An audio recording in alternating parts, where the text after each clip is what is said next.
তো hello friend, আজকে তোমাদের দেখাবো আমি কিভাবে চিকেন রান্না করি। তো দেখো, চিকেনটা এখানে তেল, তারপরে পেঁয়াজ, হলুদ, লবণ দিয়ে ম্যারিনেট করা আছে। দিচ্ছি কাঁচা লঙ্কা, আদা, রসুন, পুরোটাই মিক্সড করবো। তো চলো মিক্সটা করে নিই। দেখো মিক্সটা করা হয়ে গেছে, পেস্টটা কত সুন্দর হয়েছে। তো এখন ডুমো ডুমো করে আলু দিয়ে লাল লাল করে ভেজে নেবো। ভেজে নেওয়ার পর কড়াইতে দিয়ে দেবো জিরা। জিরাটাকে ভালো করে মানে তেলে গরম হতে দেবো। দেওয়ার পরে দিয়ে দেবো এখন শুকনো লঙ্কা, দারচিনি, এলাচ, গোলমরিচ, ঠিক আছে, লবঙ্গ, এইসব তেলের ওপর ফোড়ন যাবে। তো তেলের ওপর ফোড়ন দিয়ে দিলাম। দেওয়ার পরে এটাকে ভালো করে গরম করব। গরম করলে নিলাম, দেখো ধোঁয়া উঠছে, লালচে লালচে ভাব চলে এসছে। তো ভালো করে বোঝা যাচ্ছে না, যেহেতু ক্যামেরাটা ধোঁয়াতে না ক্যামেরাটা আবজা হয়ে যাচ্ছে। কেটে রাখা টমেটোগুলো দুটো দিয়ে দিলাম। ঠিক আছে, আমি এভাবে টমেটোটা দিই, আমার ভালো লাগে না, সবাই এভাবে দেয় না জানি, তাও আমি। তো এটা ভালো করে মানে টমেটোটা ভালোভাবে পেস্ট হয়ে যাবে। কত সুন্দর পেস্ট হয়ে গেলো, এটা আমার কাছে বেশি মজা লাগে, তাই জন্য আমি এভাবে দিই। দিয়ে এবার দিয়ে দেবো তোমার পেস্ট করা মশলাটা। ভালো করে পেস্ট করা মশলাটা এখানে তেলের ওপর লাল লাল করে কষিয়ে নেবো। যে কারণে দেখো, এটা মাংস দেওয়া যেত কাঁচাভাবে, মানে অনেকে দেখেছি করে কাঁচাভাবে দিয়ে করে, কিন্তু এটাতে কাঁচা মশলা গন্ধ করে। তাই আমি কী করে মশলাগুলোকে ভালো করে আগে কড়াইয়ে কষিয়ে নিই। দেখো অল্প একটু হলুদও দিয়ে দিলাম।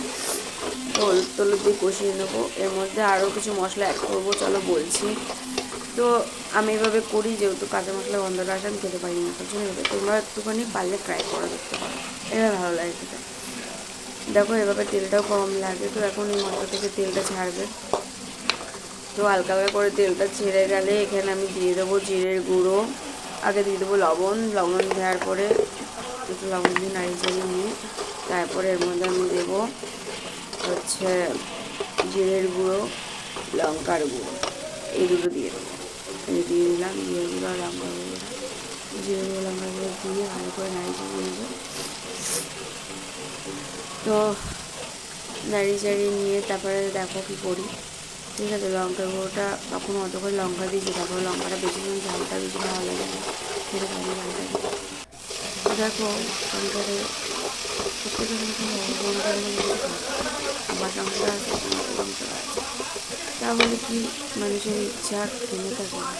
ছোটোখাটো ইচ্ছাগুলো সম্পূর্ণ করতে গেলে আমরা জীবনে কঠিন থেকে কঠিনতম লড়াই করার পরে যখন দেখি কোনো সাকসেস আসছে না, তখন হয়তো আমরা হাল ছেড়ে পিছিয়ে পড়ি। কিন্তু না, ওই জিনিসটা করলে হবে, হাল ছেড়ে পিছিয়ে পড়লে হবে। তো চলো গল্প করতে করতে দেখো মাংস আলু সবই মশলার মধ্যে দিয়ে কষিয়ে নিলাম। ভালো করে কষিয়ে হালকা করে এটা দিয়ে ডেকে নিলাম, যাতে কষানোটা ভালো হয়। তারপর গ্যাসটা কম থাকে, যেহেতু আমরা গরিব মানুষ, বেশি গ্যাস বললে আবার গ্যাস কিনতে পারবো না। দেখো কত সুন্দর করে কষে গেছে, ঢাকা দেওয়াতে কত সুন্দর করে কষে গেছে মাংসটা।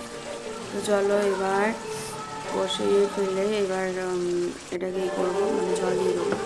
জল দিয়ে রেখে দেবো।